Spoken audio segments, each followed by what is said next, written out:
Hello दोस्तों, स्वागत है आपका हमारी ऑनलाइन ज्ञान यूट्यूब चैनल में। दोस्तों, आज की इस वीडियो में मैं आपको बताने वाला हूं कि इनकम टैक्स को कैसे कैलकुलेट करना है एक्सेल के अंदर। जैसा कि यहाँ पे आप देख सकते हैं कि यहाँ पे जो एनुअल इनकम है वो यहाँ पे दी हुई है और यहाँ पे मुझे टैक्स कैलकुलेट करना है। तो टैक्स कितना होना चाहिए, किस इनकम के लिए होना चाहिए, यहाँ पे रूल्स जो है दिए हुए हैं, रेट दिया हुआ है कि 0 से 3 लाख के लिए कोई टैक्स नहीं है। 3 लाख 1 रुपए से लेकर 6 लाख तक जो है वो 5% टैक्स है।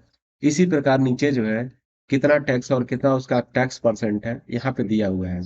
सबसे पहले चलिए आप पहले कॉलम से स्टार्ट करते हैं। दोस्तों, यहाँ पे चूंकि यहाँ पे 6 कंडीशन है और यहाँ पे हम लोग इसलिए कैलकुलेशन के लिए हम इफ फंक्शन का प्रयोग करेंगे, ताकि इफ फंक्शन के हम चेक करेंगे कि कौन सा जो इनकम है और किस रेंज में आएगा, तो इसके हिसाब से हम उसका परसेंटेज कैलकुलेट करेंगे। चलिए देखते हैं। सबसे पहले हम टाइप करेंगे इफ के अंदर जो है वो ब्रैकेट, इफ फंक्शन लिखने के बाद हम ब्रैकेट ओपन करेंगे।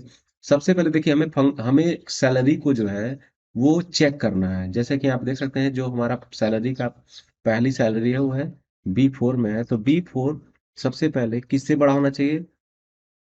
15 लाख से। अगर 15 लाख से B4 बड़ा है तो इस कितना परसेंट होना चाहिए? 30%। तो यहाँ पे हम लिखेंगे B4 इंटू 30%। क्योंकि जो इफ फंक्शन के अंदर अगर इनकम 15 लाख से ऊपर हुई तो इसका जो है 30% कैलकुलेट किया जाए। अगर ऐसा नहीं हुआ, अगर उससे नीचे है, तो जो दूसरा रेंज है वो हम यहाँ पे बताएंगे। इफ यहाँ पे दूसरा इफ का प्रयोग करेंगे। दोस्तों, नेस्टेड इफ का प्रयोग करने वाला है इस वीडियो के अंदर। नेस्टेड इफ का मतलब होता है इफ फंक्शन के अंदर इफ फंक्शन जब तक कि सारी कंडीशन हमारी कवर ना हो जाए। तो दूसरे वाले इफ के अंदर हम लिखेंगे if B4 greater then 12,000, sorry 12 lakhs। 12 lakh तो कितना कैलकुलेट होना चाहिए? आप देख सकते हैं चार्ट में यहाँ पे जो 12 से 15 लाख के बीच है, 12 लाख से ऊपर, तो उसके लिए 20% कैलकुलेट होगा। तो B4 इंटू 20%। दूसरा कंडीशन हो गया दोस्तों। उसके बाद अगर ये भी, अगर इस रेंज में भी नहीं आया तो हम अगले रेंज पे बढ़ते हैं। B sorry if if B4 greater than 9 lakh. 9 lakh, अगर किसी की इनकम 9 लाख से ऊपर है तो इसका B4 इंटू 15%, यानी उस इनकम का 15% टैक्स जो है वो कैलकुलेट होगा।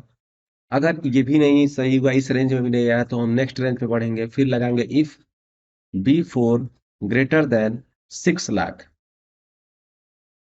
6 लाख, अगर 6 लाख से ऊपर हुआ तो इसका जो परसेंटेज आप देख सकते हैं यहाँ पे 10% है। B4 into 10%।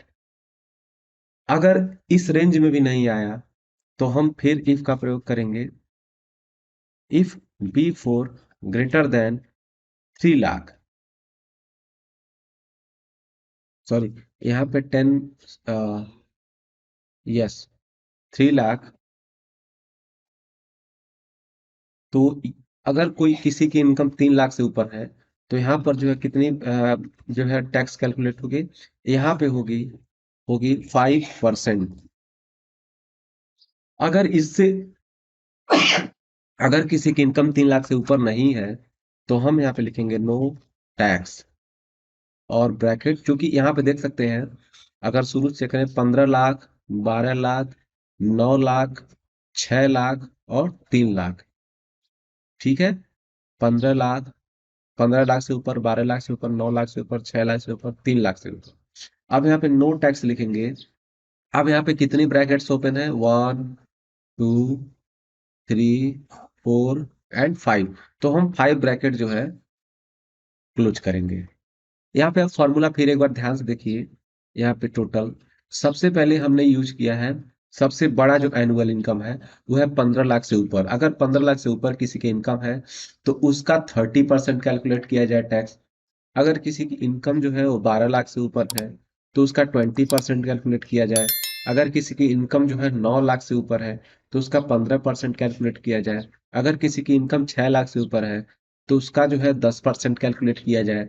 अगर किसी की इनकम जो है 3 लाख से ऊपर है तो उसका 5% कैलकुलेट किया जाए।